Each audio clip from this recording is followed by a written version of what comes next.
Thank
you.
बोलतो देखा पिंगळा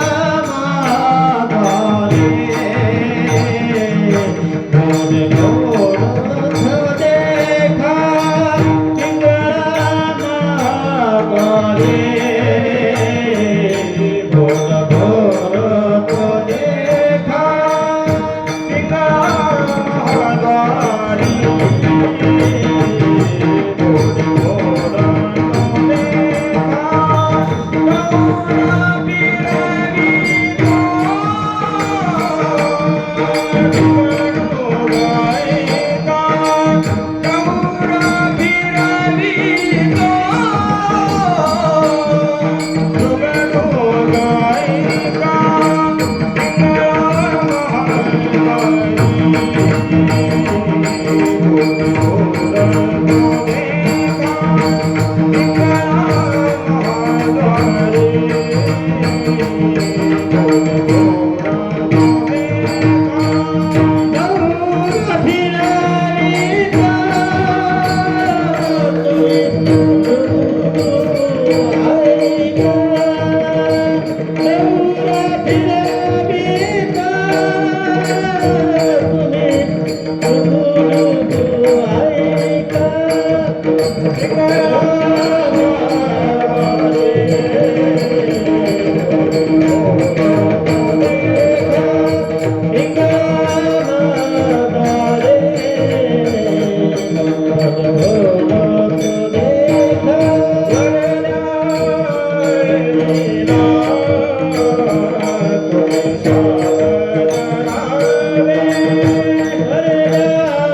पिंगळा महाद्वारे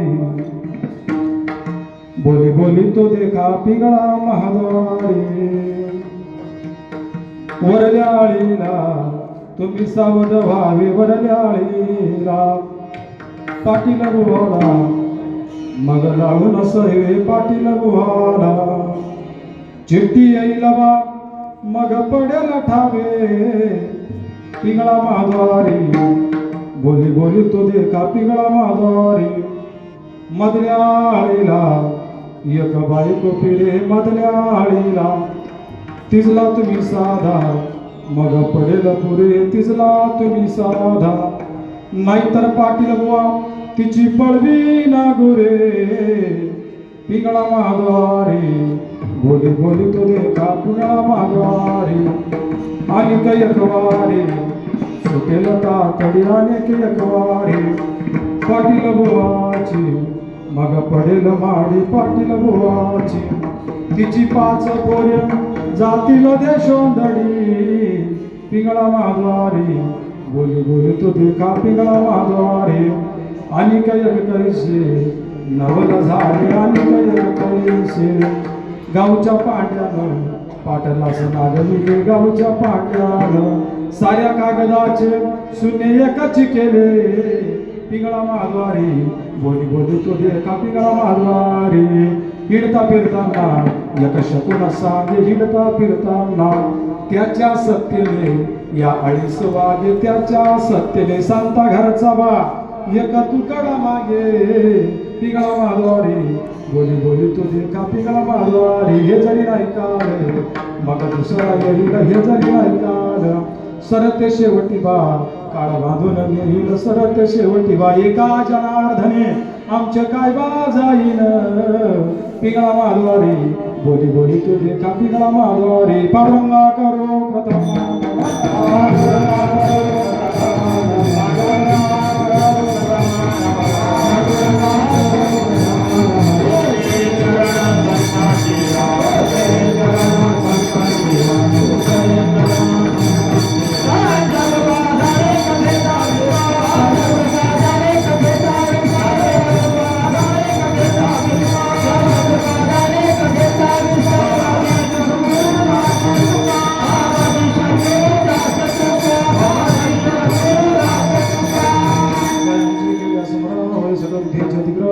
ते जीवन सुजन श्री सद्गुरुजते नमस्कार में आता ओम नमो ज्ञानेश्वरा करुणाकरा दयाळा तुमचा अनुग्रह लाभलो पवन घालो चराचर पिंगळा महाद्वारी बोली बोली तो देखा डौर मिरवितो दुगुदु ऐका पिंगळा महाद्वारी बोली बोली तो देखा प्रस्तुत प्राप्त प्रसंगी कीर्तन वृत्ती सेवे करता घेतलेला अभंग शांती ब्रह्म एकनाथ महाराज यांचा उत्कृष्ट असा हा भारूपर प्रकरणामधील जवळजवळ 6 चरण आणि 7वं दुर्वपद असा हा अभंग आहे. विठ्ठल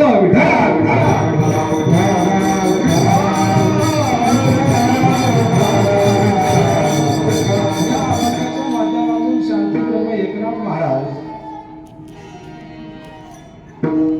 शकुनाच्या माध्यमातून उपदेश करतायत. काय शकुनाच्या माध्यमातून उपदेश करत असताना पहिल्या चरणापासून तर शेवटपर्यंत वास्तविक पाहता या असे मोठाले अभंग सहसा कोणी कीर्तनाला घेत नाही, कारण गायने करायलाही अवघड आणि सगळ्याच गोष्टी अवघड, त्याच्यात कमी वेळ. परंतु चला, मागच्या वर्षी मला तर कुठेतरी 10 किलोमीटरचं कीर्तन होतं, आपलं प्रवचन होतं. तुम्ही थोडासा रामभावनीच विषय मांडला तर तुम्ही याच्यावर अभंग कीर्तन करा, तर मी काही कुठं गेलं नाही, कारण ही अवघड गोष्ट आहे. म्हणजे अभंग सोपा पण लई मोठा. पण मी ते विचार केला, चला एवढ्या रामभाऊचाच कार्यक्रम आहे आज, आणि त्याची जी इच्छा होईल तसा होईल, घेऊन म्हटलं चला विठ्ठल.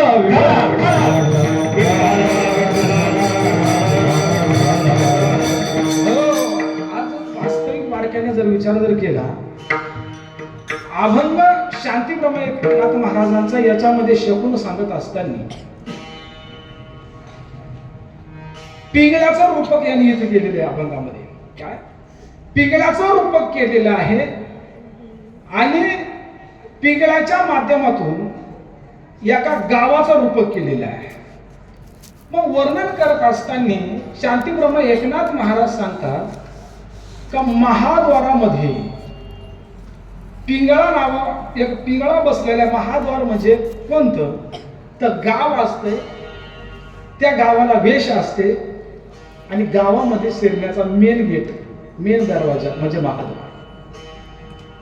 आणि त्या गावाला 3 आळ्या सांगितल्या, वरची आळी, मधली आळी आणि खाल्ली आळी. प्रमुख्याने 3च आळ्या गावाला असतात. आणि ह्या 3 आळीमध्ये तो पिंगळा वरल्या आळीपासून खाल्ल्या आळीपासून चक्रा मारतोय. काय वरून खाली, खालून वरून खाली, खाली वर. बरं चक्रा मारत असताना तो गपरात नाही बरं का, तो काय गपरात नाही. मग तो 3ही आळ्यांना उपदेश करतोय. वरल्या आळीपासून, मधल्या आळीपासून, खालच्या आळीपासून 3ही आळ्यांना उपदेश करतोय. आता काय उपदेश करतो ऐका. आता वरल्या आळीला सावध व्हायला सांगतो. काय आणि वरल्या आळीला सावध व्हायला सांगत असताना त्या सगळ्यांना सांगतो का वरल्या आळीला तुम्ही सावध व्हावे आणि पाटील बुवाला तुम्ही लावणी सगळे. म्हणजे त्या पाटलाला तुम्ही तुमच्या ताब्यात घ्या, त्याच्या अंडर मध्ये घ्या आणि त्याच्या संवासामध्ये राहा, त्याच्या मार्गदर्शनामध्ये राहा. काय होईल त्याच्या मार्गदर्शनामध्ये जर राहिले, त्याच्या संवासामध्ये जर राहिले तर तुमच्यावरती जर एखादं संकट आलं, एखादं दुःख जर आलं तर ते टाळण्याची जबाबदारी, ते वाढवायचं का मिटवायचं ही जबाबदारी कोणाची राहते? गावच्या पाटलाची. ते म्हणतात गावात मडण पाटलाला घोड. मग गावचा मेन मुख्य म्हणजे गावचा कोण? पाटील. आणि तुम्ही जर त्याचं ऐकलं नाही तर मग चिठ्ठी येईल तुम्हाला. आता चिठ्ठी कोणती? एखादा गुन्हा घडला, जर गावात मिटलं नाही तर कोर्टात जातात. कोर्टामधून केस कुठं जाते? वरती. वरती गेली का मग पूर्वी त्याला समस म्हणायचे. समस येतात. समस म्हणजे वॉरंट. किती वॉरंट येतात? 3 वॉरंट येतात. मग इथं सांगतात मग वॉरंट आल्यावर चिठ्ठी येईल बा मग पडेल ठावी. हा बाहेरंगाचा अर्थ सांगतो बरं का तुम्हाला. चिठ्ठी येईल बा मग पडेल ठावी. मधल्या आळीला उपदेश करतात. मधल्या आळीला एक बायको फिरे, म्हणजे एक बायको फिरते. तिजला तुम्ही साधा मग पडेल पुरे, म्हणजे हा नाहीतर पाटील व तिची पडविले घुरे. मधल्या आळीला एक बायको फिरते, तिला तुम्ही ओळखा, तिला जाणा, हा तिला ताब्यामध्ये घ्या, तिला वश करा. आणि जर तिला ताब्यात घेतलं नाही तर ती तिचा आचरण, तिचं वागणं कसंही करील, उद्धटपणे कोणत्याही प्रकारे वागेल. आणि हा पाटील व तिच्या वागण्याचा एक प्रकारे फायदा घेईल आणि तिची धन दौलत गुरे ढोरे सगळे लुटून नेईल किंवा तिचे गुरु पळून नेईल. हा मधल्या आळीला उद्देश झाला. मग पुढं सांगतात स्वसात्याचा वारा येईल. आणि स्वसात्याचा वारा आल्याच्या नंतर पाटील बुवाची माडी पडून जाईल. आणि मधल्या आळीमध्ये फिरणारी जी बायको आहे, आता बायको कोणती? वासना नावाची बायको. तिची 5 पोरं देशात निघून जाते. 4थ्या चरणामध्ये सांगतात अनेक एक कैसे नवल झाले आणि गावच्या पांड्याला पाटलाच नाव. आता पांड्या म्हणजे कोण? गावचा तलाठी, गावचा कोतवाल. तलाठी वेगळा. पूर्वी सगळं शेताचं 7-12 वगैरे हा कोतवालाच्या हातात राहायचा. कोणाच्या हातात? कोतवाल. पूर्वीचे कोतवाल इतके हुशार, जुने लोक अडाणी, चांगल्याच्या जमीन, याची जमीन त्याच्या नावावर, त्याची जमीन याच्या नावावर. मग ह्या कोतवालानं काय केलं? पाटलाच्या नावावर जेवढी जमीन होती सगळी त्याच्या नावावर करून घेतली. पाटील कोरा करून टाकला. साऱ्या कागदाचं शून्य केलं. म्हणजे त्याच्या ओताऱ्यावर शून्य, काही शिल्लक राहिलं. आता पुढं सांगतात हिंडता फिरताना एक शकुन सांगे आणि त्याच्या सत्तेने या आळीस वागे, संता घरचा बायक तुकडा मागे. आता हिंडता फिरताना तो पिंगळा या 3ही आळ्यांना शकुन सांगून त्यांना सावध करतोय त्यांच्या सुखाच्या प्राप्तीसाठी, की तुम्हाला दुःख कशामुळे येते. आणि मग हिंडता फिरताना शकुन सांगत असताना जो पिंगळा शकुन सांगतो, तो पिंगळा सांगतो तुम्ही जर माझं ऐकलं, माझ्या विचाराने तुम्ही जर जाणलं तर निश्चित तुम्ही ह्या जीवनामध्ये सुखी व्हाल. पण माझं ऐकण्यासाठी, मला जाणण्यासाठी संता घरचा बाई एक तुकडा मागील. मध्ये संता घरचा म्हणजे आत्मबोध नावाचा जो पिंगळा आहे तो संत घरचा म्हणजे संतांच्या समितीमध्ये कोणाच्या तरी विचारामध्ये जाऊन तुम्ही तुमची जागृती करा आणि तुमच्या खऱ्या सुखाला प्राप्त व्हा.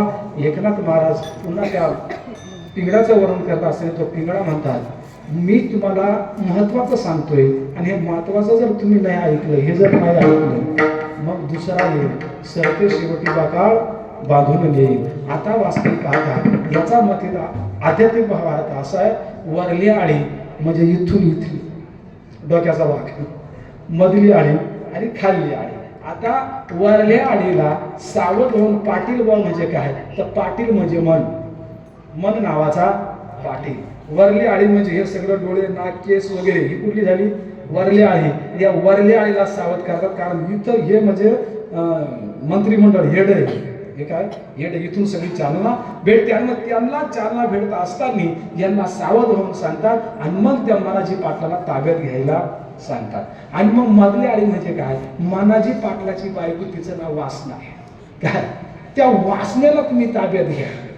काय सांगितलं मधल्या आळीवाल्यांना वासना इथून निर्माण होते त्या वासनेला तुम्ही ताब्यात घ्या आणि ती जर ताब्यात जर घेतलं नाही तर सगळा उलटा कार्यक्रम लावेल. पाटील तिचा फायदा घेईल तिचे सगळे गुरं कोणते इंद्रिय जे इंद्रिय आहेत आपली कर्मेंद्रिय ज्ञानेंद्रिय या इंद्रिय तो पाटील पळवेल आणि नको त्या कामामध्ये लावून सगळ्या गावचं वाटोळं झालं.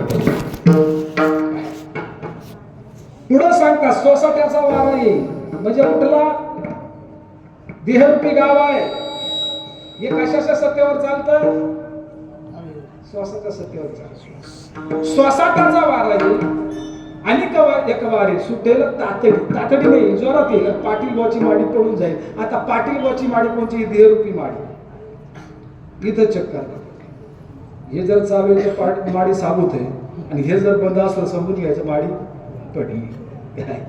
हा पाटील बॉची माडी पडून जाईल. मग वासनेच्या अंडर मध्ये असलेले जे इंद्रिय रूपी पोर आहे ते देशोंधडीला पडून जातील. कोणते असलेली नजर राहणार नाही कानपूरला बंद होऊन जाईल. त्वचा गंध रूप स्पर्श काय असेल ते सगळे ह्या माडीला सोडून निघून जातील आणि काही कामाचं राहणार नाही. आणि मग पुढं सांगतात अनेक एक कैसे नवल झाले गावच्या पाट्यानं पाटलास नाही पाट्या म्हणजे कोण भ्रम या देहाला झालेला भ्रम मी अमका मी तमका मी फलाना माझी बायको माझी इस्टेट माझ्याशिवाय होऊच शकत नाही या भ्रमानं मनाचा कार्यक्रम लावला. काय केलं या भ्रमाला या मनाची पाटाला उमजूनच दिलं नाही. सत्य काय खरं काय मला नेमकं करायचंय काय आणि याला असं भ्रमात टाकलं की याचं आयुष्याचं सगळं वाटोळच करून टाकलं.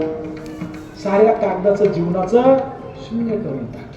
मग आता त्या पाटाला ओळखण्यासाठी जाणण्यासाठी तो पिंगळा हिंडता फिरताना शकून सांगतोय आणि शकून सांगत असताना संतागारचा एक तुकडा म्हणतो का बाबा ते ब्रह्म तू आहे तो आत्मबोध तू आहे ती सत्ता तू आहे जागृत हो त्या मायाचा त्याग कर वासण्याचा त्याग कर मनाला आकळव आणि त्या मनाला परमार्थावरती स्वस्वरूपावरती तू आरूढ कर आणि आरूढ जर केला तर तुझा जन्म आणि मृत्यू सार्थकी झाल्याशिवाय राहणार नाही. आणि हे जर तू ऐकलं नाही तर तू यमाचा पावना तू देवाचा पावना न होता तू यमाचा पावना होशील. आणि मग म्हणतात हे जरी नाही ऐकलं मग दुसरं येईल आणि काळ तुला बांधून येईल. एकनाथ महाराज तिथं आमचं काही जाईल विठाला विठाला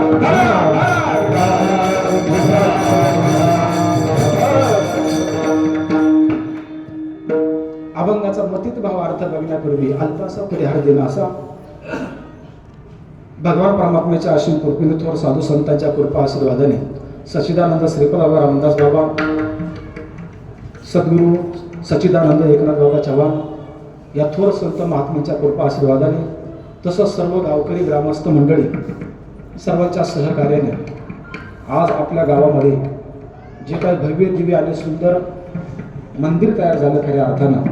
वास्तविक पाहता मंदिर ज्या वेळेला साधं आपलं मंदिर होतं तेव्हा सुद्धा खूप काही सेवा आपल्या चालायच्याच पहिल्या. पण आता एक भव्य आणि दिव्य सर्व गावकऱ्यांच्या माध्यमातून खऱ्या अर्थानं हे एक सुंदर असं मंदिर खऱ्या अर्थानं भगवान परमात्म्याचं अधिष्ठान आपल्या गावामध्ये एक निर्माण झालं भगवान परमात्मा पांडुरंगाच्या कृपेने. आणि खऱ्या अर्थानं ती सेवा म्हणजे वास्तविक पाहता हे नियोजन प्रत्येक गावामध्ये असते म्हणजे आमच्याकडं ती तांब्याची पद्धत आहे. दररोजच्या या कुटुंबातून त्या कुटुंबात, त्या कुटुंबातून त्या कुटुंबात 2-2, 4-4 वर्ष आमच्याकडे तिथे कुठं फिरवतात त्यांनाच माहिती. पण इथं असं नियोजन झालं का दररोजचं ही सेवा, आरती असेल, पूजा असेल, नैवेद्य असेल, भगवान परमात्म्याचा द्यायचा. आणि त्या निमित्ताने कोणाची जरी इच्छा असेल काहीतरी कार्य करायचं तर तो करू शकतो. तशी काही कोणाला सक्ती नाही का त्यांनी लई मोठं करायला पाहिजे का? कारण कुठली गोष्ट दररोज करणं आणि कधीतरी करणं काय, दररोज किती सुंदर असलं तरी नाही का, कधीतरी त्या म्हणजे जसं खूप दिवसाच्या भेटीला गोडी असते नाही का, तसं दररोज म्हणलं दररोज पाहुणे किती येणार. पण चला कधीतरी वास्तविक पाहता अजून त्याच्या दिवशी प्रत्येक एकादशीला म्हणजे कार्यक्रम इथं होतो. नाही कीर्तन तर काकडात आहेच आहे, नाही कीर्तन तर भजन काहीतरी पण होत राहतं. वास्तविक पाहता आपलं गाव वास्तविक मुळातच ना, मी नेहमी सांगतो देवळे म्हणजे मुळातच देवळे मुळातच देवळे, हे तर नंतर निमित्त म्हणून देऊळ झालं, निमित्त म्हणून. पण देवळं गाव मुळच देऊळ आहे काय, म्हणजे परमार्थाचं उगमच स्थान.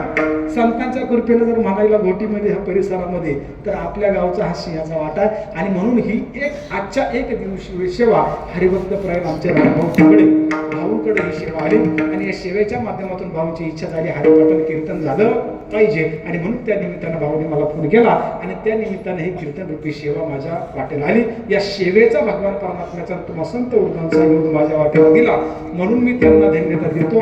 आपल्याकडे इतका कमी वेळ आहे, इतका कमी वेळ आहे का वास्तविक पाहता 6चं कीर्तन 6:30, 6:30, 7 तर 7:30 वर गेलं.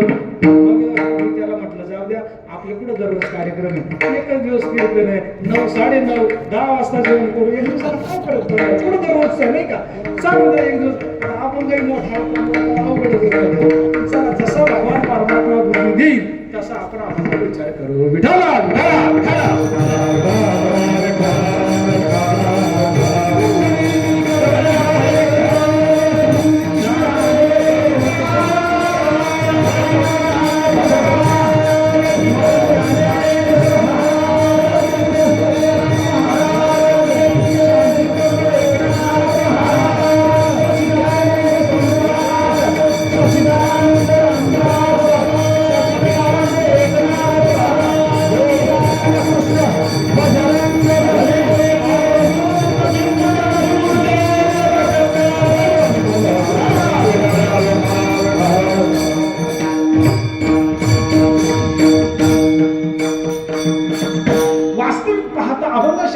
एकनाथ महाराजाचा.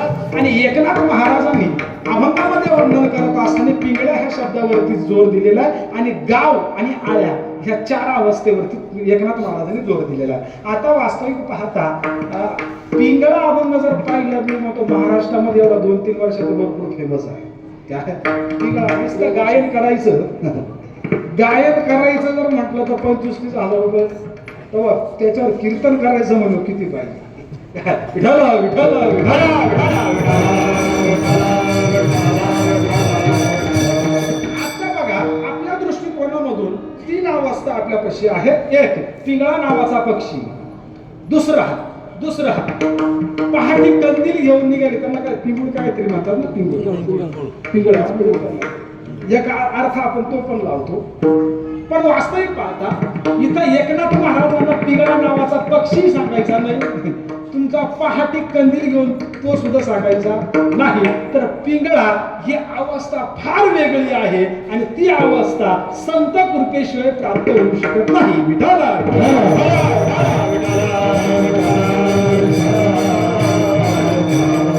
ह्या पिंगळ्याने कोणला आणि कशासाठी बोध केला याचा आपण थोडक्यात पाहू. तर वास्तविक पाहता दिहेरूपी गावाचं रूपक केलेलं आहे, देहाला अनुसरून गावाचा रूपक केलेलं आहे. पण ह्या देहाला सांगितलेलं आहे वास्तविक पाहता शास्त्रामध्ये वर्णन आलेलं आहे. माऊली महावैष्णव ज्ञानोबराय म्हणतात, देहाच्या गावालिया जन्म मृत्यूच्या सुहळिया न म्हणून धनंजया जया परी. या देहाच्या गावाला म्हणजे देहरूपी एक गाव आहे. या देहाला काय म्हटलेलं, गाव म्हटलेले, या दियाला घरही म्हटलेले, या दियाला इमारतही म्हटलेले आणि या दियाला बंगला सुद्धा म्हटलेले. शास्त्रामध्ये वस्तू एक, पण या दियाला अनेक नावं आलेले. या दियाला पंढरपूरही म्हटलेले, या दियाला कायाही म्हटले, अनेक नाव आहे. तसं या दियाला गाव म्हटलेलं. आणि या गावामध्ये 3 आळ्या. आता 3 आळ्यामध्ये वर्णन करत असताना वरल्या आळीला पहिला उद्देश आणि वरल्या आळीला सावध व्हायला सांगतात. आता बारकाईने विचार करा, वरली आळी कोणती? इथून हा हेड म्हणजे ही वरली आळी, वरचा भाग. आता बघा, वरल्या आळीला सावध करत असताना का सावध करतात? का तुम्ही पाटलाला संग घ्या. मग आता वरल्या आळीमध्ये कोण कोण राहतात? डोळे, कान, काय नाक आणि त्वचा. आता वास्तविक पाहता वरल्या आळीमध्ये जो पाटील आहे तो मनाजी रावाचा पाटील आहे. कुठलंही कार्य जर करायचं असेल तो पहिलं बघतोय कोण? डोळे. डोळे बघतात आणि डोळे बघितल्याच्या नंतर डोळ्यांना ती वस्तू जर आवडली तर डोळे इशारा कोणाला करतात? मनाला करतात. आणि मनाला जर ते पटलं तर मग मन खालच्या मंत्रिमंडळाला चांगला देतो. कोणाला? हाताला आणि पायाला. एक बरेचसे कीर्तनकार एक दृष्टांत सांगतात. म्हणे एक जण बागेमध्ये फिरायला गेला आणि बागेत फिरायला गेल्याच्या नंतर त्याला आंबा दिसला. काय दिसला?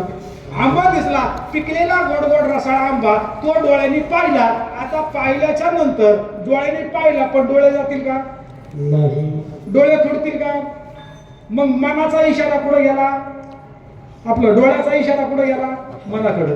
मनाने इशारा कोणाला केला? पायांना. पाय चालत गेले आणि परत जवळ गेल्यावर मनाने इशारा हाताला केला. हाताने आंबा फोडला. आता खाला कोणी?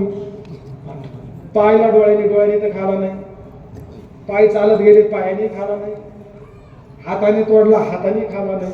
खाला कोणी? तोंडाने. खाला कोणी? तोंडाने.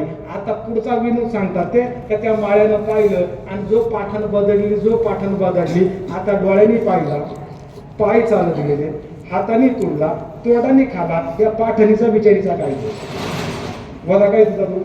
पण मार कोणी खाला? तिला. पण अजून एक विनोद सांगतात, मार जरी तिला खाला पण पाणी आलं कोणला? पाहिलं कोणी होतं? सगळी काशी डोळ्याने केली. म्हणजे ह्या वरचं ध्यानावर नाही ना. या वरचं इतकी अवघड आहे, इतकी अवघड हे नको ते उद्योग करतात. विठाला विठाला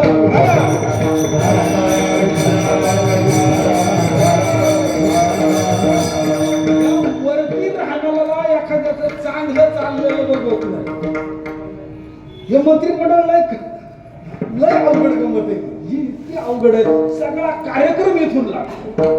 आणि मग ह्या वरल्यांना सावध करतात का बाबा?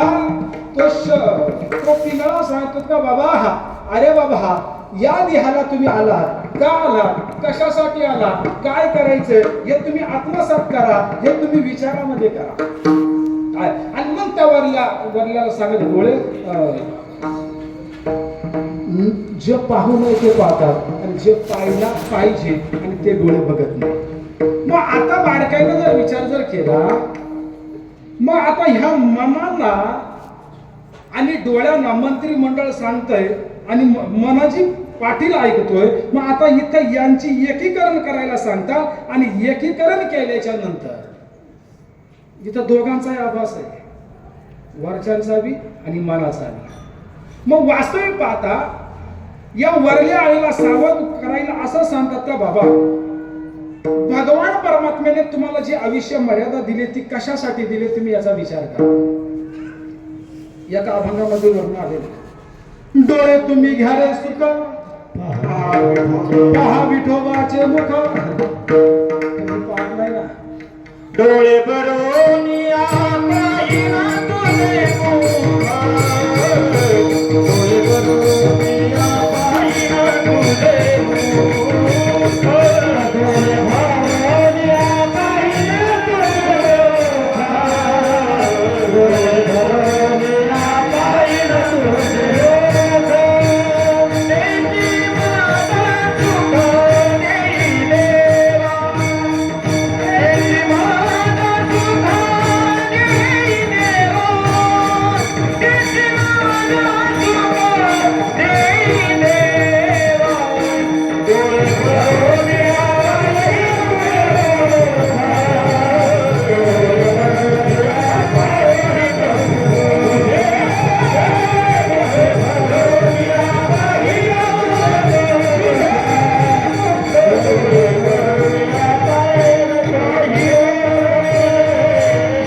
त्याला जाणा, त्याला आपलंसं करा. डोळ्यांना उद्देश आहे.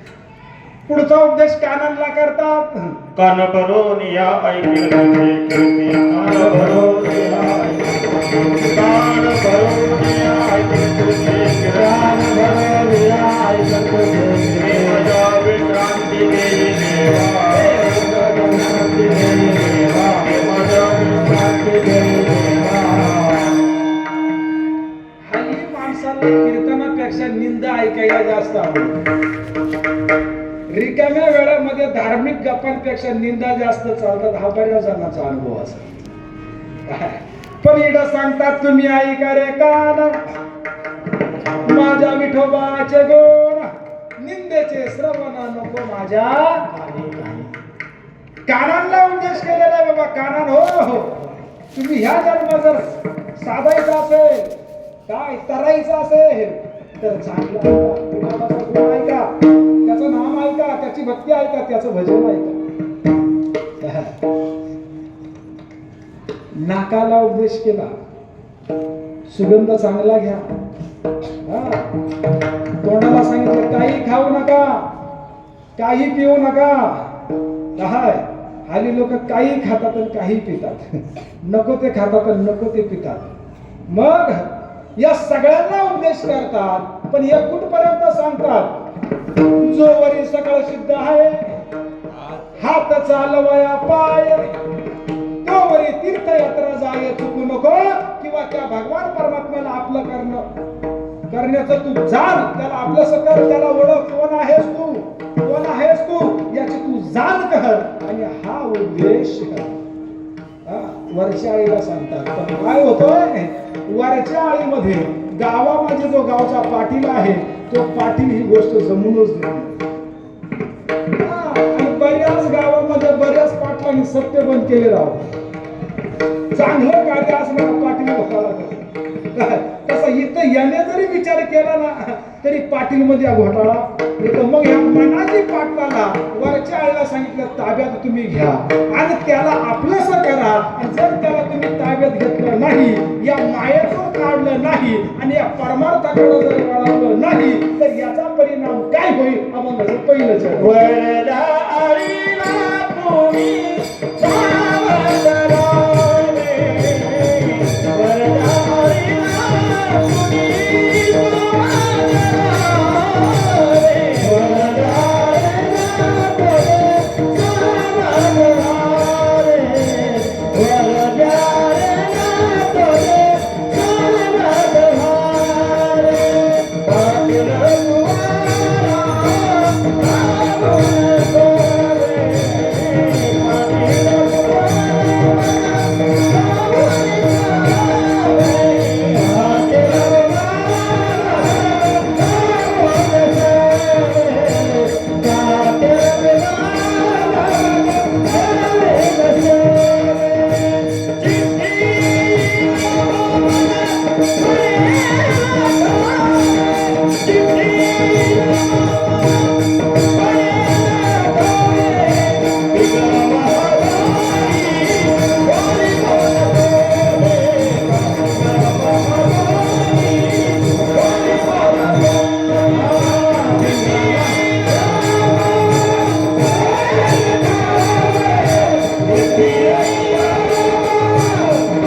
तुम्ही सावध राहावे. पाटील पाटील बुवाला लावणी सवे. आणि जर चावा झाला नाही, त्याला सवे जर केलं नाही आणि त्या पद्धतीच्या विचाराने वागला नाही तर मग चिठ्ठी येईल. आता चिठ्ठी येईल म्हणजे नेमकं पूर्ती.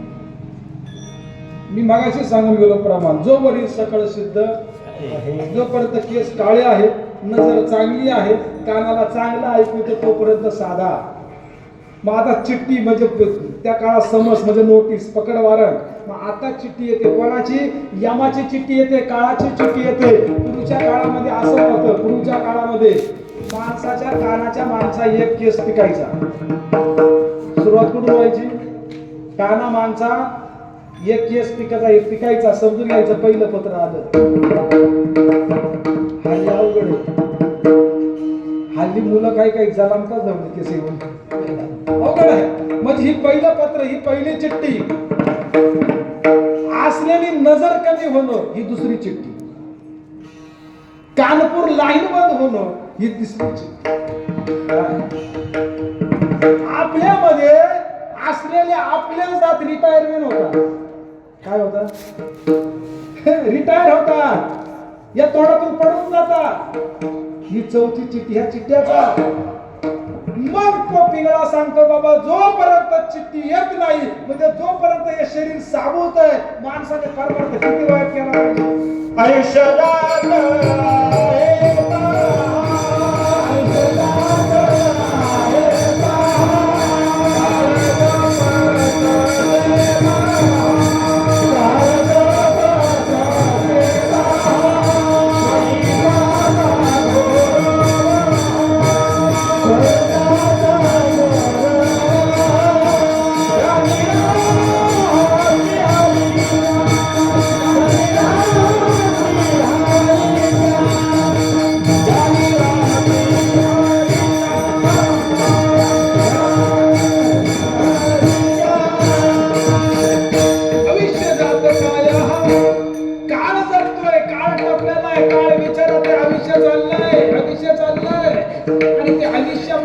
चाललंय. आपण म्हणतो आज करू, उद्या माळ घालू, पालवा भजन करू, पण इथं नाही सांगतात कोण दिवस येईल कैसा नाही आली असा भरोसा. आणि म्हणून चांगला तुम्ही बारकाईला जर विचार जर केला, चांगला विचार करा, आणि मग त्या उपदेश करतात का बाबा तुम्ही मनाला ताब्यात घ्या, आणि मनाला ताब्यात घेऊन ते मायेतून काढा, व्यवहारातून काढा, आणि परमार्थाकडे वळवा. विठ्ठल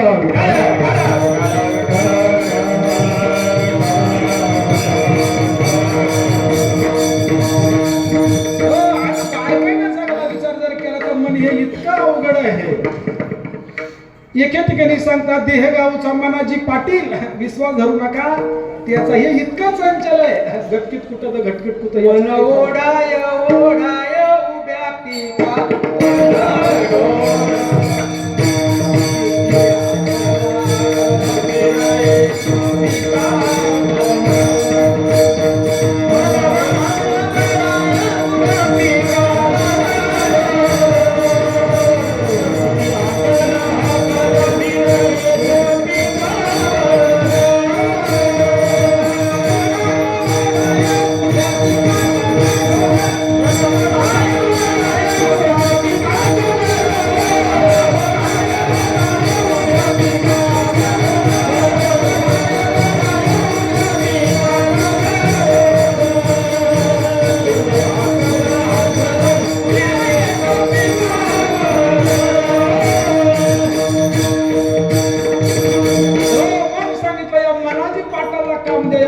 बसू नका, काम कोणतं द्या, माईका मधलं देऊ नका, माया मधलं देऊ नका, तर याला त्याच्या आध्यात्मिक काम स्वस्वरूपातलं काम द्या. मी एक दृष्टांत सांगतात, एके ठिकाणी वरून आलेले काय कसं काम द्या. तर एक ठिकाणी असं वरून आलेलं, पूर्वीच्या काळामध्ये बरेचसे लोक ताकदीवान होते, पण काही ताकदीवान राहत नव्हते, काही कमजोर राहायचे.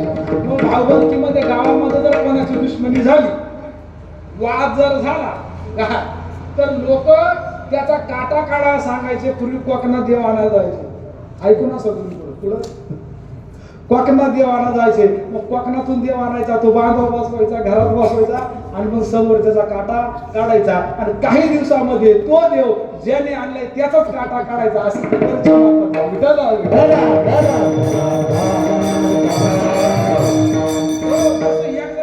बरं का. आणि भूत आणल्याच्या नंतर त्या भूतानं त्याला सांगितलं मी तुझ्या संग येतो, पण मला काहीतरी तुला काम द्यावं लागेल. मला जर तू रिकामं ठेवलं तर मी तुलाच खाऊन घेईन. काही कधी म्हणे मी तुलाच खाऊन घेईल. म्हणे चल देवी तुला काम.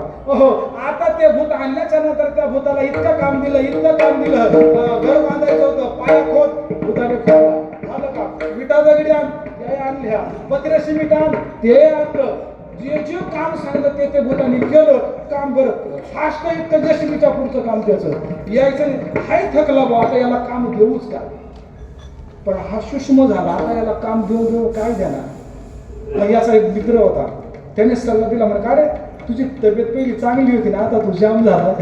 म्हणे काय करू असे असं झाली माझ्याकडनं, आणि बस काम नसलं का ते भूत म्हणतात खाऊ का तुला. आपल्यातलं भूत कसं होते.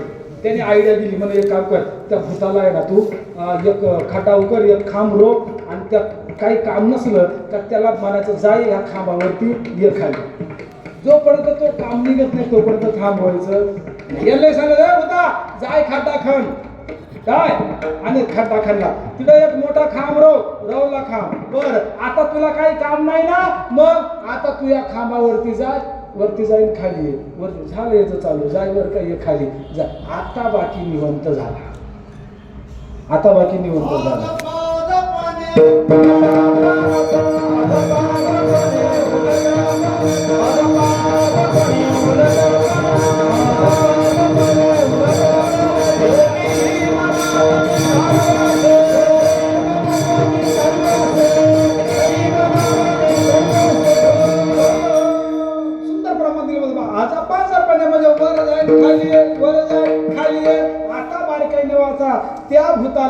त्या भूताला आता भूत म्हणजे कोणतं, मन नावाचं भूत.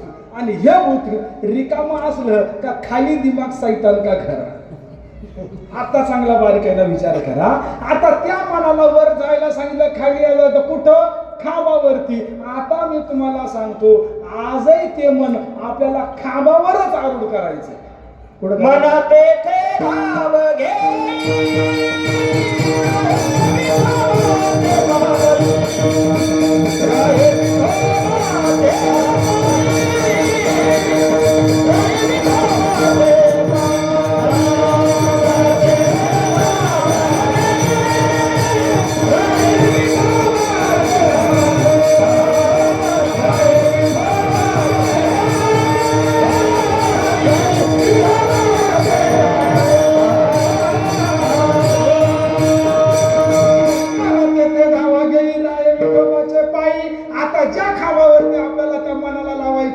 त्या मनरूपी भूताला लावते. सांगा तो खांब कुठे.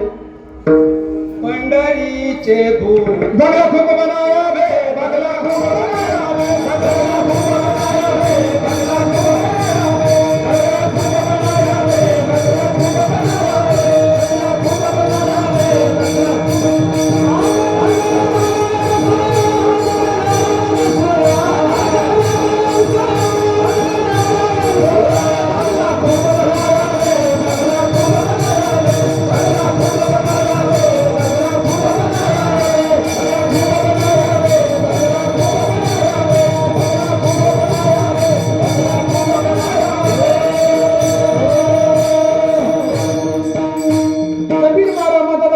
बनाया बे, बघला खूप बनाया बे, सांगितला. इस बंगले को 10 दरवाजे, बीच में पवन का खंबा, आवत जावत कोई न देखे यही हुआ बड़ा चंपा. अरे एका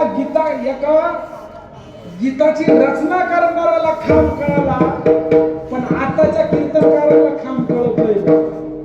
आता कोणता खांब आहे, एका गीतकाराने रचना केली. 21 स्वर्गावरती मेरुदंड खांब रोविला, मन पवनाचा दोर लावणे, अंबाबाईने झोका ग बांधिला. माझी भूल अंबिका बाईने साधून मोका, अरे पंचमीचं चालीने चमकत लखलखा.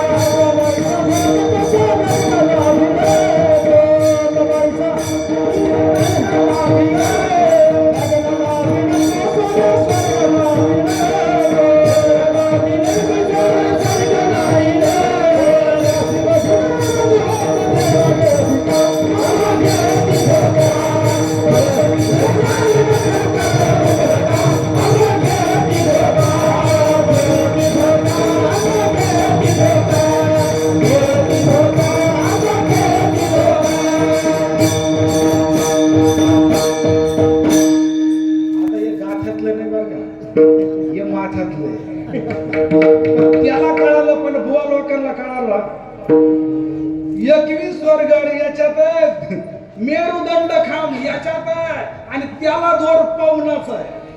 काय शब्द वापरला? पवन. पवन कशावर हा बंगला आहे?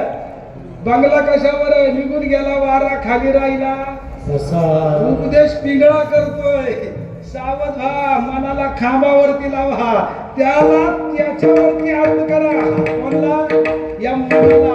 आणि त्याच्यावरती जर त्याला जर आरूढ केलं आणि त्या दोराचा त्या झोक्याचा जर त्याने जर झोका घेतला तर त्याच्या अंतरात्म्यामध्ये अंतर जीवनामध्ये त्याच्या संसारामध्ये सुखाचा सुखार त्याच्या जीवनामध्ये खऱ्या अर्थाने होईल. नवे नवे त्याच्या जीवनामध्ये चमचम होईल, म्हणजे आनंद होईल. आणि आजही तुम्हाला सांगतो, हा मन जर त्या बोधावरती त्या साधनावरती जर आरूढ केला तर आजही पंचमीचा चांदणा लागला करते. आतले अनुभव आहेत, आतमध्ये अनुभव येतात, आतमधून तो आनंद जीवनामध्ये प्राप्त होतो. पण आता बारकाईने विचार करा, अहो हा मनाची पाटील त्या साधनेवरती आरूढ होत नाही. अहो वरच्या आळीला सुद्धा आपलंस करत नाही, वरच्या आळी त्याला आपलं जमू देत नाही. यांचा सगळ्यांचा गोंधळ जमतच नाही, मिळतच नाही. याला कारण काय? तर अभंगाचं दुसरं चरण. मधल्या आळीला काबाय गोपे,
लावला कोणी?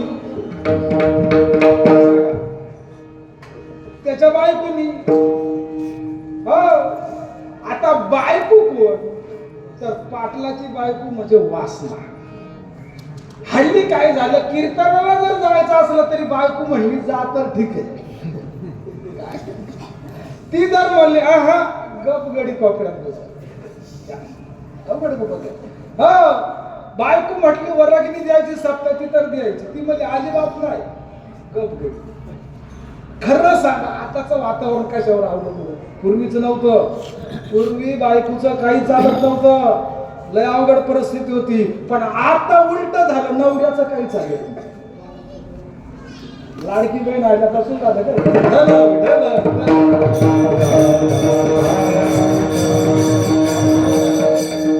लाडकी बहीण किती एवढ्या भाव थोडेच आहेत, याने जाऊन झोडपावडा धरून ते काय केलं मला. आता वास्तविक पाहता ह्या वासनेला पोर आहे, वासनेला किती पोर आहे. आता त्यांचं वर्णन शास्त्रात लय आले, ते मनुष्यानं होणारही नाही आणि तेवढा टाईम नाही. पण चला, काय पंच इंद्रिय आहेत, पंच ज्ञानेंद्रिय आहेत, कर्मेय इंद्रिय आहेत, अनेक प्रकारचे इंद्रिय आहेत, त्या वासनेला पोरं आहेत. आता वास्तविक पाहता मग आता वासनेला जे पोरं आहेत म्हणजे हे सगळे मधली आळीत, वरली आळीत, खालची आळीत, तिन्ही आळीमध्ये तिचे पोरं वावरतात. कोणाचे? वासनेचे. आता बारकाईने विचार जर केला, आता ही वासना बायको अशी अवघड आहे, तर ह्या बायकोने कोणाचा कार्यक्रम लावला तुम्हाला यादीच माहिती. वासनेच्या संगे नको जाऊ मना, पहात्या रावणा काही जरे, इंद्रा पडली भगे चंद्र झाला काळा, नारद चुकला झाला. अरे आपली काय तिथं विषय रे, विठला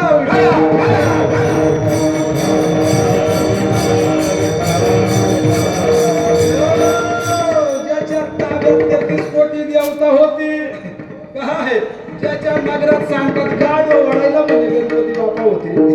काय नव्हे नव्हे जो प्रवेश करताना शनिदेवाच्या पाठणीवरती पायरीवर प्रवेश करायचा, असा इतका रावण सोन्याचा धूर नगरातून निघत होता. काशा ताब्या कांचनाचा त्याचं वर्णन होणं, पण रावणाची सुद्धा फजिती झाली, वाटुळ झालं. कोणामुळं? वासण्यामुळं. बरं अजून पुढे सांगितलेला मागला देवामध्ये वावरणारा, ज्याचे सत्यानं ब्रह्मांड मंत्रिमंडळ चालत होतं, सूत्र इकडचं तिकडचं इकडं, कोण? नारद. नारदाची नारदी झाली. देवाला मला देवा 16,108 बायकार एखादी दे मला. अरे तू सांगण्याचे गपनात विनंत मुरा सांभाळवा त्याला कोद्यात पडतो. काय देव म्हणले जिथं मी नाही ती तुझीच. आता त्याला कळालंच नाही ना, त्यांनी की मी नाही म्हणजे मी नेमका कोण? आपला घोटाळा तोच आहे. मी नेमका कोण? आता वास्तविक आता नाराजतही तोच आहे, सगळ्यातही तोच आहे. पण जिथं देव जातो, जिथं नाराज जातो तिथं देव. शेवटी पुढे सांगता नाराजाची नाराजी झाली किती 60,000 का किती पुढे झाली त्याला कोणाला. अजून पुढे सांगतात चंद्राला कलंक लागला, चंद्राला डाग लागला, इंद्रा पडली भगे चंद्र झाला काळा. इंद्राची सुद्धा फजिती झाली वासण्यामुळे आईल्याच्या माध्यमातून. विस्तार पाहिला आपल्याला टाईम नाही, पण आईल्याच्या माध्यमातून इंद्राची सुद्धा फजिती झाली. इंद्रा पडली भगे चंद्र झाला काळा रे, नारद चुकला चाला भजनाचा. अजून तुम्हाला एक सांगतो, जड भरत राजा हरणी गरबा गेला. कोणी गाला घातला? जड भरत राजा हरणी गरबा गेला.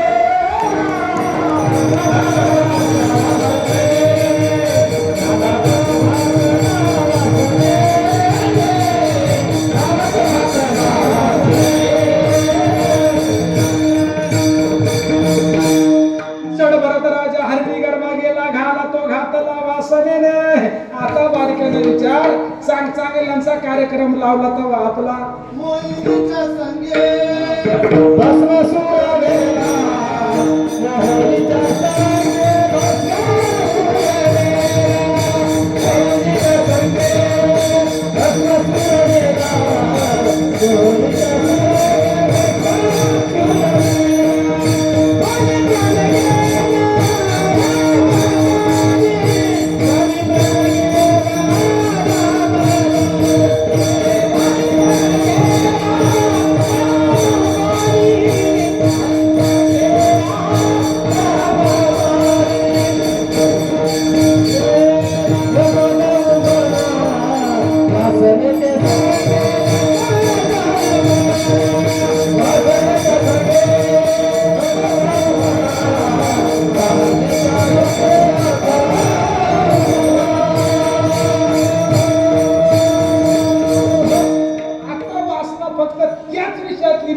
वासनेला अनेक प्रकार आहेत. त्या वासनेचे काम करणारे अनेक पोरं आहेत. हो, डोळे वेगळं काम करतात, तोंड वेगळं, नाक वेगळं, म्हणजे तिचा विस्तार खूप मोठा. हो, त्या वासनेचा संसार इतका मोठा आहे बाबा, त्या वासनेचा संसार इतका मोठा आहे. आपलं एकच गरम एक मोटरसायकल, तिला वाटतं माझ्या इतका कोणीच नाही, तिचा लय मोठा संसार आहे. जगाच्या पलीकडे तिचा मोठा संसार आहे. हो, आणि म्हणून वास्तविक पाहता ह्या वासनेने चांगल्याचा कार्यक्रम लावला. विचार करा, आपला कार्यक्रम नाही लागला. पण आता आपली तीच गोष्ट, माळ एखाद्या बरोबर माळ घालायची, आज घालू उद्या घालू, घातली, गुरु करायचा, करू का नको करू, करू का नको करू. बरं अनुग्रह घेतला, चिंतन करायचं, चिंतनाला बसतो, मन आणि वासना बोल तिकडे जाते, कुठंतरी आमिळच होतो, कुठंतरी गोंधळच होतो, म्हणजे काहीतरी. आता वास्तविक पाहता वासनेने गाला घातला. वासना म्हणजे काय? जन्म घेणे लागे म्हणजे अंतकाळामध्ये जसं निर्माण होईल तसा उघड होईल. मग आता होतं काय, या वासनाच्या आधी गेल्यामुळं याचं आयुष्य जातं. कुठलं आयुष्य जातं आणि आयुष्य जाता जाता शेवटी आयुष्य संपतं आणि संपता संपता एक दिवस अशी परिस्थिती येते. काय परिस्थिती येते, अनेक एक बारी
पण शास्त्र सांगते तुम्ही वासना ही परमार्थावरती प्रवृत्त करा.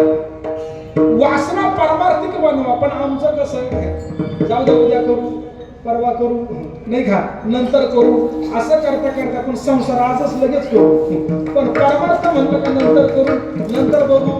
असं करता करता आयुष्य जातं, वय जातं. एक दिवस अशी परिस्थिती येते का स्वसाट्याचा वारा येतो.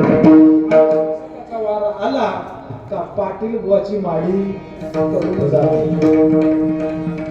आता माडी कशी पडते, निघून गेला वारा, निघून गेला वारा, निघून गेला वारा, निघून गेला वारा, निघून गेला वारा, निघून गेला वारा, निघून गेला वारा, निघून गेला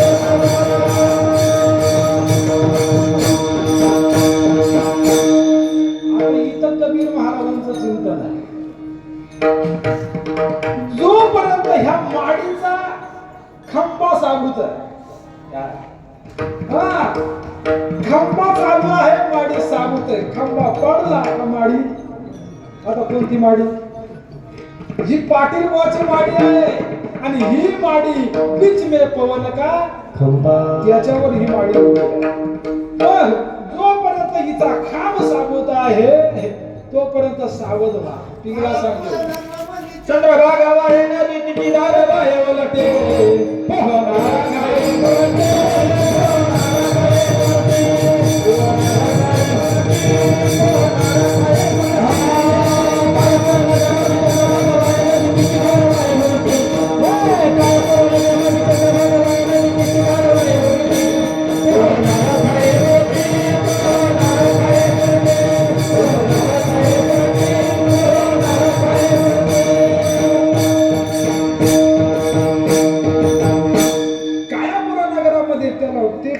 चंद्रभागा नदी सुद्धा त्याला म्हटलेलं आहे.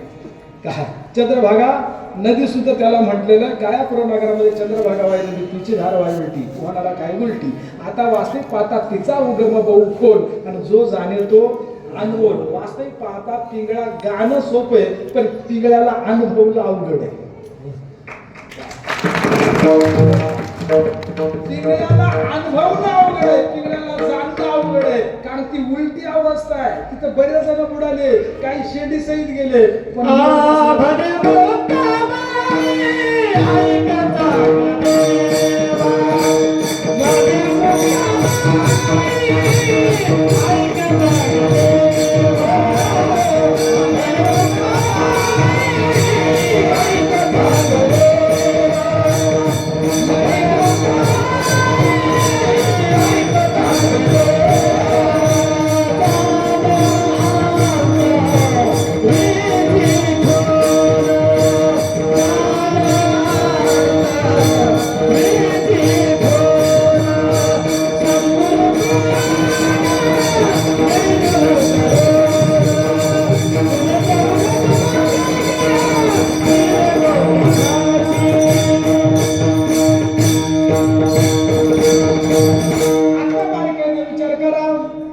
माडी पडली कोणाची?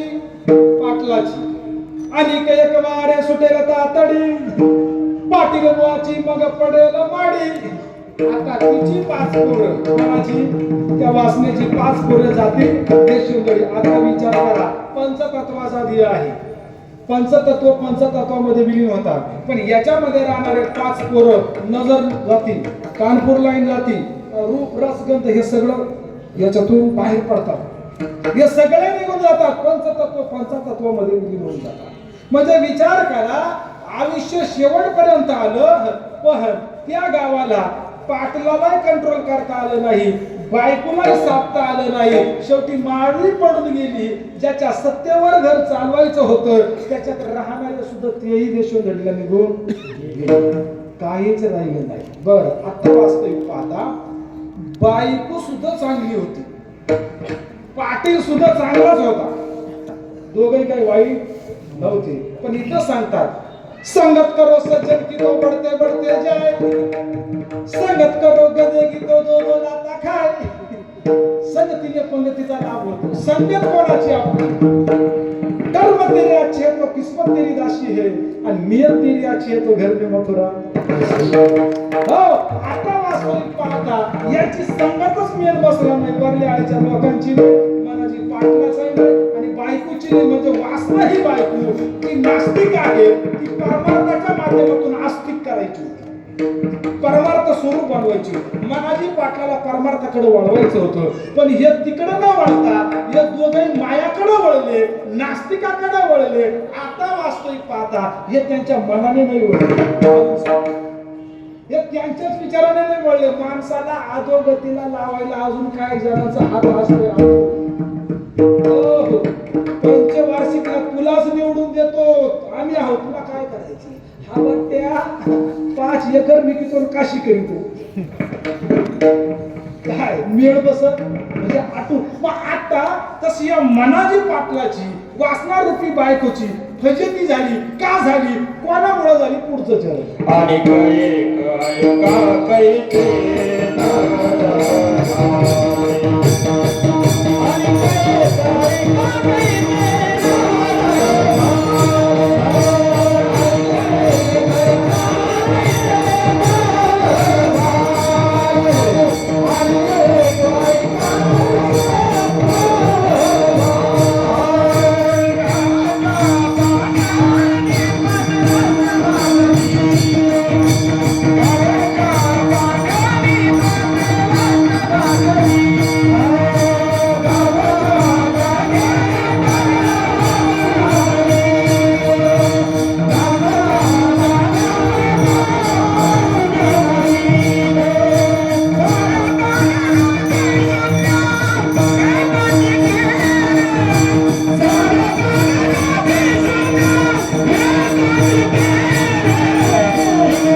ते पांडे राहतातच ते बघा खिटीच्या वर्णामध्ये काय पांडे काय आता वास्तविक पाहता पांड्या म्हणजे भ्रम. पांड्या म्हणजे तो भ्रम. आपल्यामध्ये काय भ्रम आहे? भ्रम झालाय. आता आपल्याला भ्रम कशाचा? मी जे आहे हा भ्रम आहे. घर माझं हा माझा भ्रम आहे. बंगला माझा, नातेवाईक माझे, गणगोत माझा. अरे मी आहे म्हणून गाव चाललंय. मी आहे म्हणून तुमचं बरं आहे. मी आहे म्हणून सगळे. हा आपल्याला काय होतं? भ्रम. मी कोट्यावधी माझी इस्टेट आहे, करोडोचा माझा बंगला आहे, अब्जावधी, हे सगळं माझं आहे. आणि माझं कोणी हात धरू शकत नाही, माझं कोणी वाईट करू शकत नाही. हा आपल्याला काय झाला? भ्रम आहे. आणि हे माझ्याशिवाय होणारच नाही. हा काय भ्रम आहे. आणि हे मला करायलाच पाहिजे. हा काय झाला? म्हणजे हे देह मी आहे, या देहाच्या अनुषंगाने हे सगळं माझं, हा माझा भ्रम झाला. हा भ्रम काढण्यासाठी माऊली सांगतात या देहाच्या बांधोडीनं पडिजे, सुख दुःखाच्या सागरीनं बुडिजे, आणि सुखे स्वरूपा घडी माझे सांगा. अरे मधल्या आईला वरल्या आईला खालच्या आईला सांगता बाबा तुम्ही या गावामध्ये सुखी व्हाल, पण फक्त गावालाच घेऊन तुम्ही नाचू नका. तर ह्या गावामध्ये तुम्ही विचाराने वागा. याच्यामध्ये तुम्ही विचाराने वागा. या देहरूपी गावा जर विचाराने जर राहिले तर गाव सुखी झाल्याशिवाय राहणार नाही. आणि या देहरूपी गावामध्ये जर विचाराने वागले नाही तर सत्ता करून गाव नरकात गेल्याशिवाय राहणार नाही. मग या भ्रमाने काय केलं? या मी माझं करता मनाजी पाटलाचं आयुष्य संपवलं. काय केलं? आणि भगवान परमात्म्याने ज्याच्यासाठी देह दिला होता, देह दिला, देह भजन तो या झाला फाटा. बाधी केलं म्हणजे कोणा केली? पांड्याला बाधा घातली. पांड्याला सगळा कार्यक्रम याचा लावला. याला उमजूनच दिलं का मी कोण आहे? माऊली सांगतात मी कोण आहे करावा विचार. म्हणे ज्ञानदेव निवृत्तीचा मी कोण आहे, मी कशासाठी आलो, मला काय करायचं? याचा आजही आपल्याला अजून काय मेळ लागला? समाजाला वाटतं लय पारमार्थ चालू आहे, लय चांगलं, पण नेमका मी कोण आहे हा अजून आपल्याला मेळ लागला नाही. मग हा कोणी लावला नाही. याला गाव दोषी नाही, याला जग दोषी नाही, तर याला आपण स्वतःच दोषी आहे. म्हणजे आपल्यामध्ये भ्रम नावाचा पांड्या, हा पांड्या मोठा अवघड आहे. आणि म्हणून याला जर ओळखायचं असेल, याला जर जाणायचं असेल तर ह्या पांड्याला बाजूला केलं पाहिजे. मग ह्या पांड्याला काय केलं? सगळं वाटोळं म्हणजे सगळं आयुष्य याचं खाऊन टाकलं, आयुष्य याचं उद्ध्वस्त करून टाकलं. आणि जीवनामध्ये केलेलं जे काही सत्कर्म होतं उत्तम कार्य करण्यासाठी, ते कर्म, ते आयुष्य भ्रमाच्या माध्यमातून आणि सगळं संपवून टाकलं. विठाला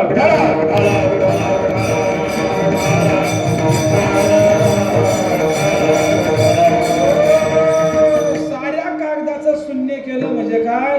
शेवटी जन्माला आला तर ते म्हणा पाणी वाता वाता मेला रे. जन्मा येऊन काय केले?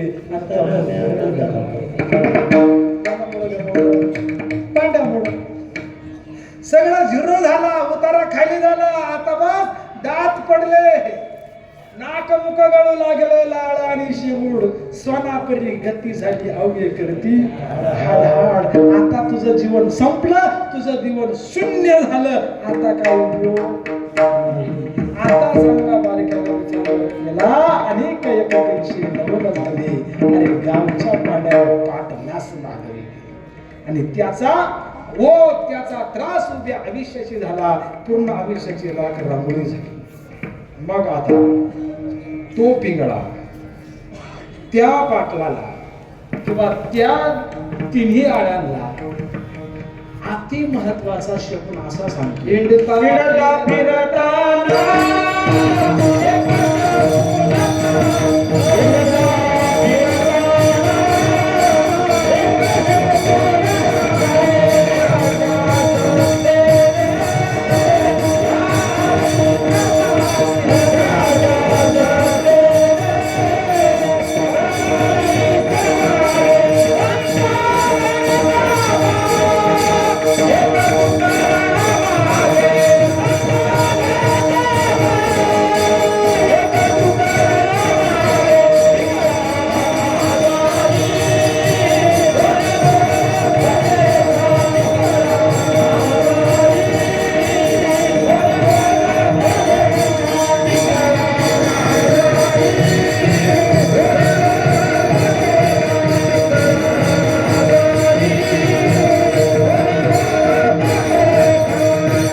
पिंगळा म्हणजे मगाशी सांगितलं, पिंगळा म्हणजे पक्षी नाही, कंदील घेऊन फिरणारा नाही, आणि दुसरा कुठलाच पिंगळा नाही.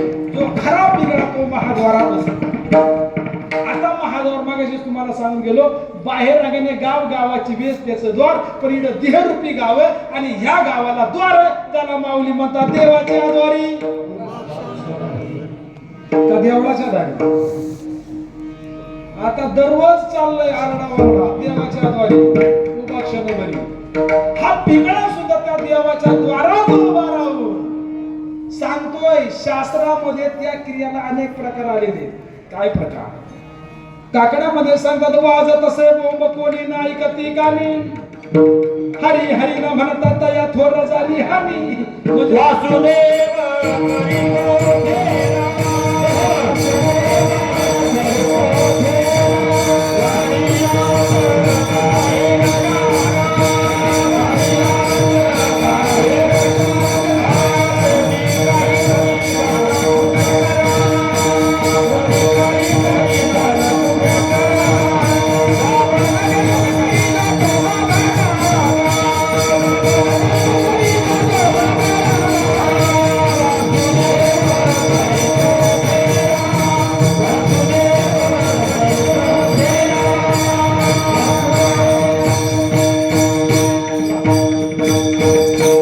वासुदेव करीतो फेरा. आता त्याच पिकाला इकडे वासुदेव म्हटलं, इकडे काय म्हटलेलं? आता वासुदेव कोण? वासुदेव वेगळा आणि वसुदेव वेगळा. तुम्हाला वसुदेव कृष्णाचा बाप अजिबात नाही. वासुदेव वेगळा आणि वसुदेव वेगळा. वासुदेव देव म्हणजे ज्याचा वास आपल्यात आहे, ज्याचा वास पिंडात आहे, जो पिंडात आहे तो ब्रह्मांडात आहे, तो ब्रह्मांडात आहे तो पिंडात आहे, त्याला म्हणतात वासुदेव. आणि तोच पिंगळा विठ्ठला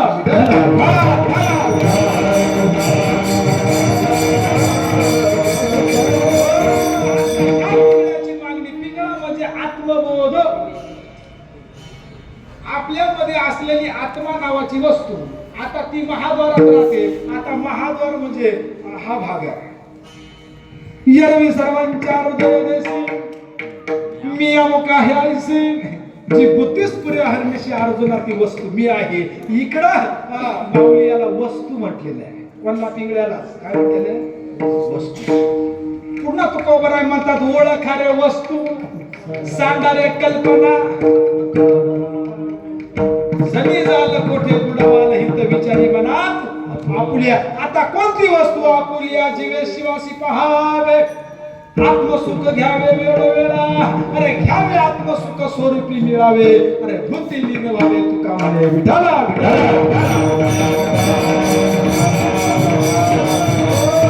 या पिंगळ्याला जाणण्यासाठी, पिंगळ्याला ओळखण्यासाठी तुकोबारायने सुद्धा गुरु केला. पिंगळ्याला ओळखण्यासाठी नामदेव बाबाने गुरु केला. म्हणून सांगितलं सद्गुरु नाही ते पूर्ण कृपा केली.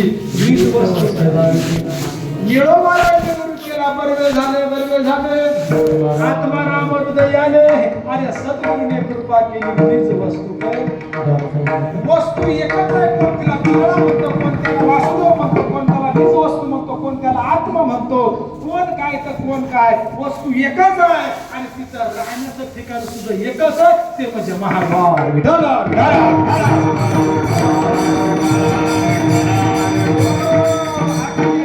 जाऊन सांगतो, ज्याला खरा पिंगळा अनुभवायचा असेल, ज्याला महाद्वाराची ओळख करायची असेल, किती कीर्तन ऐकल्यावर बरोबर.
पाहण्याचं अनुभवण्याचं हे साधन आहे विठाला विठाला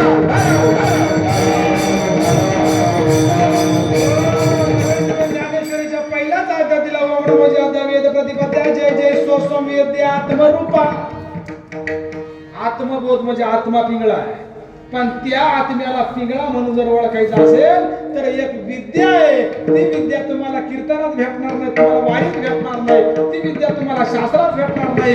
ती विद्या फक्त सद्गुरु वाचुनी नाम नाही हाता साधने साधिता कोटी गुणे. जोपर्यंत सद्गुरूचा बोध जीवनामध्ये होत नाही तोपर्यंत ती सोसो विद्या प्राप्त होत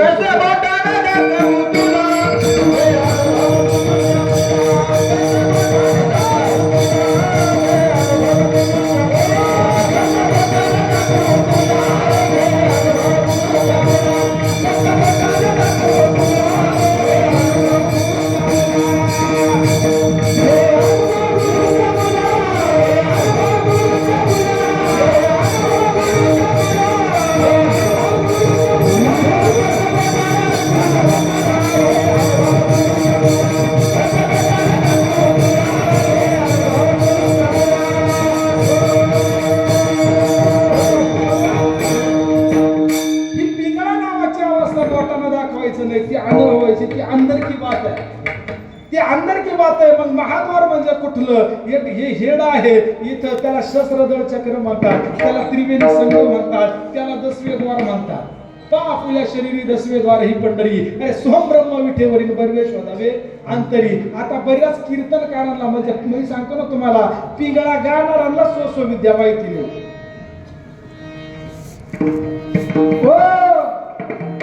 पिंगळा गाणाऱ्यांना आता तुम्ही जे प्रमाण दिलं काय ऊर्ध्वमुखी आळवीला त्याला मला सांगा सोम शब्दाचा नाद म्हणजे काय.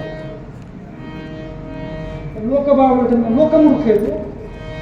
अरे गायाचे 20-30,000 तू सांग ना पिंगळा म्हणजे काय. पुंगळ्या सांगतो नळ्या सांगतो साधूच्या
चित्त नाही नामी त्रिवेणी संगमी नाना तीर्थे. आणि चित्त नाही नामी म्हणजे चित्त म्हणजे कुठं द्यायचं हा भाग आहे. चित्त तिथं द्यायचे, लक्ष तिथून केंद्रित होतं. महाद्वार त्याला म्हणतात म्हणजे या मंत्रिमंडळाचा हेड बिंदू इथं कुठं इथं आहे. प्रतिबिंब इथं दिसतं, चित्त इथं दिसतं, स्वरूप इथं दिसतं, रूप इथं दिसतं, ध्यान इथून करायचं. तिथं ते महाद्वार त्याला म्हटलेलं देवाचे हे द्वार आहे. उभा क्षणभरी म्हणजे त्या पिंगळाचं येणं जाणं या गावामधून 21,600 वेळा भागवत सांग. किती वेळा 21,600 वेळा 24 तासामध्ये पिंगळा येतोय जातोय 21,600 वेळा. आणि 21,600 वेळा तो शकून सांगतोय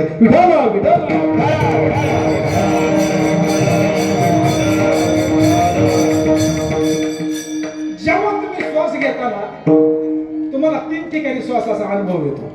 पहिला अनुभव नागपुडीमध्ये इथं घ्या, दुसरा अनुभव हृदयामध्ये आणि तिसरा अनुभव पोटामध्ये. पोट पुढे येतं मध्ये जातं, पुढे येतं मध्ये जातं, तिसरा पुढे इथं.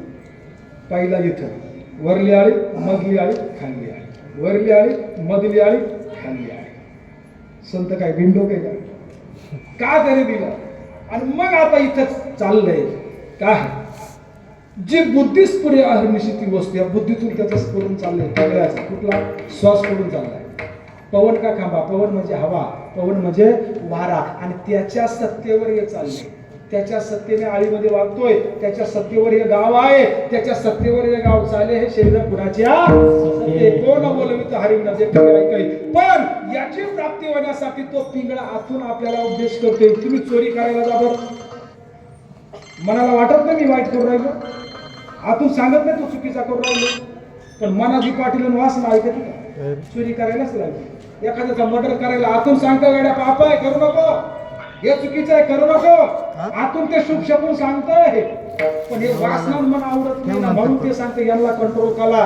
परमार्थ नामाने कंट्रोल करा, नवे नवे हे कंट्रोल होतील. पण कशाने? साधूच्या बोधाने. म्हणून सांगतात साधू बोध झाला तो मुरुनिया गेला, आईचा मुरला अनुभव. आणि मग येता फिरताना शिकून सांगतोय, त्याच्या सत्तेने आळीस वागतोय, आणि मग तो बोधरूपी पिंगळा फक्त काय करतोय? संता घरचा एक तुकडा मानतोय. तुकडा म्हणजे काय? भोजन मागते तूप पावशर, पडीला विसर म्हणजे मी दिया आहे हा भ्रम जातो,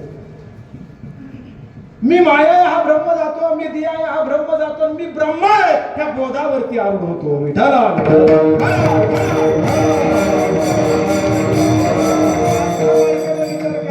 कीर्तनकारला साधू बोध झाला, फक्त गाता, पण बोध म्हणजे काही माहिती नाही. भोजन मागते तुप पावशर, पावशर म्हणजे काय? 1 किलो मधला 4 आणे हिस्सा, 1 रुपया मधला 4 आणे. आता नाही म्हणजे पावशर म्हणजे 1 भाग. इथं सुद्धा संता घरचा एक तुकडा म्हणजे पूर्ण 1 चपाती, तिचे 4 भाग, 4 भागामधला 1 तुकडा. 1 तुकडा म्हणजे त्या साधूची संगती. भोजन मागते तुप पावशर, मग मला त्या भ्रमाचा विसर पडेल, या मायाचा विसर पडेल, या अस्तित्वाचा विसर पडेल, आणि मी त्या आत्मबोधावरती काय होईल? आरूढ होईल. आणि एकदा का तुम्ही त्या आत्मबोधावरती आरूढ झाला का समजून घ्यायचं तुम्ही ह्या जन्माला जीवन जिंकलं. आणि हे जर तुम्ही जाणलं नाही, संतांची संगत केली नाही, जीवनामध्ये अनुग्रह घेतला नाही, बोध घेतला नाही, साधूचा बोध झाला नाही, निसा मोकाट परमार्थ करत राहिले, निसे पाकिटच घडत राहिले, निसा संसारच करत राहिले, निशा मायाच्याच अधीन झालं. आणि हे माझा जो उपदेश आहे तिकडे आतून सांगतोय, आणि हा उपदेश जर तुम्ही ऐकला जर नाही तर त्याचा परिणाम काय होईल? हे जरी नाही काल तरी दुसरा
Thank you.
सरत शेवटी काळ बांधून येते आमचं काय जाईल. साधू संत सुद्धा ते सांगतात उठा जागे वारे आता स्मरण करा पंढरीनाथा अरे भावाचरणी ठेवा माता चुकवी गाथा. अन्नहीच ऐकवता मग रानटी भाषेत म्हणे ज्याचं मोडल त्याच्या गळ्यात. आपण देवाचा पाहुणा न होता कोणाचे पाहुणे होऊ यमाचा पाहुणा प्राणी यमराजाचं द्वाराचे दूत येतील आपल्याला घेऊन जातील आणि आपल्या आयुष्याची विसरलता या थोर झाली हल्ली आणि पद्धतीला खाली शिक्षा वास्तविक पाहता पंचतत्वाचा देह 184 खाणी येण्याच्या माध्यमातून हा उत्तम देह आपल्याला दिलेला आहे. शेवटची पाळी एक मनुष्य जन्म हा कशासाठी दिलेला आहे. देह दिला भजन गोमटा तो या झाला फाटा राधिकेचा तो का म्हणे जन्म आल्याचे सार्थक विठ्ठलची एक देखलिया म्हणजे त्या आत्मा काया ही पंढरी आत्मा हा विठ्ठल नांदो तो केवळ पांडुरंग. फक्त आत्मा ह्या विठ्ठलाला त्या बोधावर आरूढ करण्यासाठी जाणण्यासाठी किती मोठा घोटाळा आहे. म्हणजे चांगल्या गोष्टी मागे किती मोठे विरोध का जशा चांगल्या रस्त्याला गतिरोधक आणि चांगलं करण्याला माग विरोधक तसं इथं तसं चांगलं करायला गेलो का नाही विरोधक. म्हणजे बघा वासना आहे मन आहे तिचे इंद्रिय पूर्ण आहेत सगळा परिवार आहे सगळ्यांचा कारभार. जर पारमार्थिक संत विचार नसेल संत म्हणजे संतांची कृपा जर नसेल तर इतका मोठा घोटाळा होतो. म्हणून हा पिंगळा म्हणजे आत्मबोध आपल्याला आतूनच मुळात सांगतो मला चांगलं वाग चांगलं कर संतांच्या संगतीमध्ये राहा आणि तू तुझ्या जीवनाचा खऱ्या अर्थ माझ्या श्रीपादाचं नाम घ्यावं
सद्गुरू सच्चिदानंद श्रीपाद बाबा रामदास बाबा त्या काळामधली असलेली मंडळी एकनाथ बाबा बरीच मंडळी आहे आणि आपल्यापर्यंत ज्यांच्यामुळे खऱ्या अर्थानं पोहोचलो आपले गुरुदेव बाबूराव बाबा.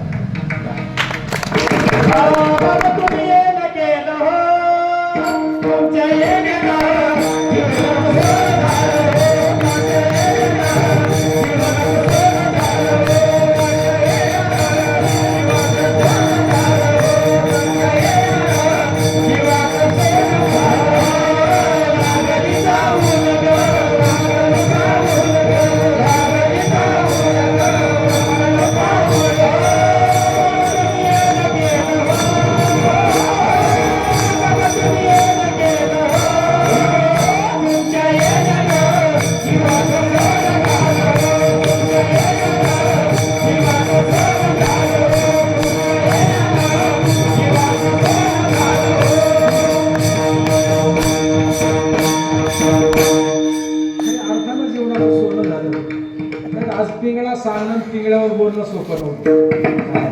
पिंगळा कुठला काय कुठला आता वास्तविक पाहता खऱ्या अर्थानं त्यांची इतके उपकार का केले उपकार सांगून मी काय मोजता येत नाही त्या घराच्या बापानं. मोजता येत नाही जगाच्या बापानं. एवढं प्रेम दिलंय दिवस बापानं. एवढं प्रेम दिलंय दिवस बापानं. मोजता येत नाही जगाच्या बापानं. मोजता येत नाही जगाच्या बापानं. एवढं प्रेम दिलंय दिवस बापानं. एवढं प्रेम दिलंय दिवस बापानं.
आणि म्हणून खऱ्या अर्थानं वास्तविक पाहता बाबा त्या काळात सांगायचे, मला विसरा पण नामाला विसरू.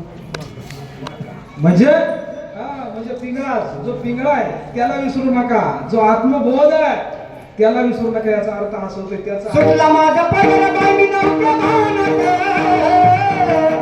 या श्रीपटोबाच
जोपर्यंत ही रीत किंवा ही अनुभूती येत नाही तोपर्यंत पिंगळ्याची जाण होत नाही. बरं का, पिंगळ्यापर्यंत पोहोचू शकतो.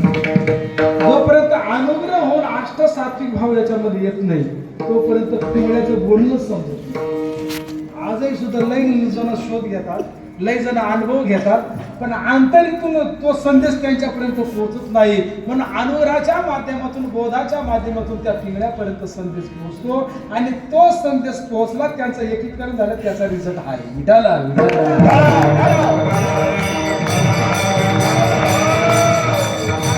जोपर्यंत ज्या कीर्तनकाराला अष्ट सात्विक भाव होत नाही तोपर्यंत तो पिंगळ्याला जाणू शकत नाही.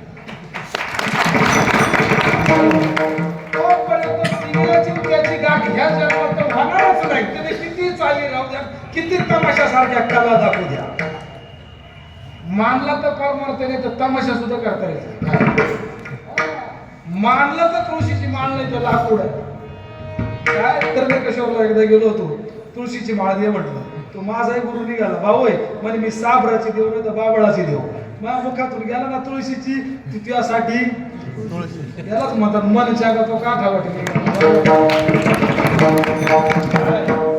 कसं तुम्ही इथं किती गायन करा आणि किती गायन लोकांना कला दाखवा, मानला तर परमार्थ नाही त्याचा तमाशा सुद्धा होईल. म्हणून तर सांगतात भजन करणं वांगाळवाले नरका झाले. हा, इथं जर साधूच्या बोधाने विचाराने जर असेल तर गाव स्वर्गाला जाईल, आणि साधूच्या बोधाच्या विचाराने नसेल तर गाव परमार्थ करून सुद्धा नरकात जाईल. काय म्हणून आपलं भाग्य चांगलं आहे की आम्ही दैवाचे दास पंढरी रायाचे. कोणामुळे ते साधलं तर ह्या संतांमुळं. विठ्ठल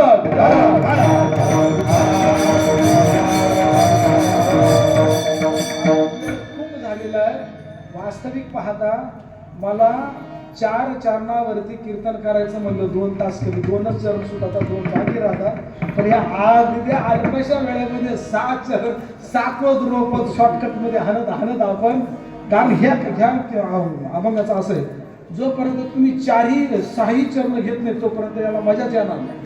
काय याच्यात एक सुटलं ना झाला बाट्या बोलव झाला. तसे बाकीचे अभंग झाला, 1-2 घेतले, 1-2 सोडले, काय हरकत नाही. मुलाला शॉर्टकट मध्ये काढा. आणि जशी भगवान परमात्म्याने बुद्धी दिली, सद्गुरू सच्चिदानंद श्री बाबा या महात्म्याने हनुमंतराने बुद्धी दिली, तसा ह्या अभंगावरती मी विचार केला. वास्तविक पाहता मी कुठे ह्या अभंगावरती कीर्तन केलेलं नाही. पण चला एक थोडासा करून बघू म्हटलं, बघू काय होतं इथे, नाही का, काय होईल ते होईल, जाऊ द्या. कारण सगळ्याच बाजून अवघड होतोय. पिंगळा मजणं अवघड नाही, सगळ्याच गोष्टी गायने आवड सगळं गायकाने मात्र कमाल केली. नाही तर हे चाली लावणं खूप अवघड काम आहे. म्हणून वास्तविक पाहता ही सेवा आमचे गुरु बंधू रामभाऊ च्या माध्यमातून आजची ही भगवान परमात्म्याची सेवा आणि त्या सेवेच्या निमित्तानं खऱ्या अर्थाने ही कीर्तनरूपी सेवा माझ्यासारख्या पामराच्या वाट्याला आली. मी स्वतःला माझं परम भाग्य समजतो आणि खऱ्या अर्थाने तुम्ही सर्व संत माझ्या तुम्ही ह्या सेवेसाठी साथ दिली आणि त्यामुळे तुमचा धन्यवाद. आजच्या कीर्तनासाठी सर्व गायक वादक वास्तविक पाहता दोन्ही मृदुंगमध्ये खूप काही सुंदर साथ दिली. काय वास्तविक पाहता अशी साथ भेटणं म्हणजे मला वाटत होतं एकच दिवसाचा कार्यक्रम म्हणजे कोण जमते का नाही, पण मग वास्तविक पाहता ते म्हणतात का गर्दी नाही पण दर्दी. आणि गायकही बिचारे सगळ्यांनी म्हणजे तन मन धन अर्पण खऱ्या अर्थानं साथ दिली. आणि म्हणून थोडंसे पत्रक वगैरे पण द्या. जशी भगवान परमात्म्याने बुद्धी दिली जसं आभागावरती मी विचार केला तो असं असेलच असं नाही, चांगला असेल तो घेण्याचा प्रयत्न करा, वाईट असेल ते सोडून द्या. अजून महत्त्वाची सूचना, उत्कृष्ट असा आपल्यापर्यंत ज्यांनी आवाज पोहोचवला काय हो सुंदर साऊंड सिस्टीम. मला वाटतं आपले शंकर बाबा हो तिकडे त्या दिवशी मंदिरावरती खूप सुंदर आवाज होता आणि अशी सुंदर साऊंड सिस्टीम आपल्याला लाभली. उत्तम प्रकारे कुठं सिटी नाही कुठं काही नाही शांत शीतल आवाज दिला. खऱ्या अर्थानं बाबांचंही पण धन्यवाद देतो. आणि तसेच अजून महत्त्वाची गोष्ट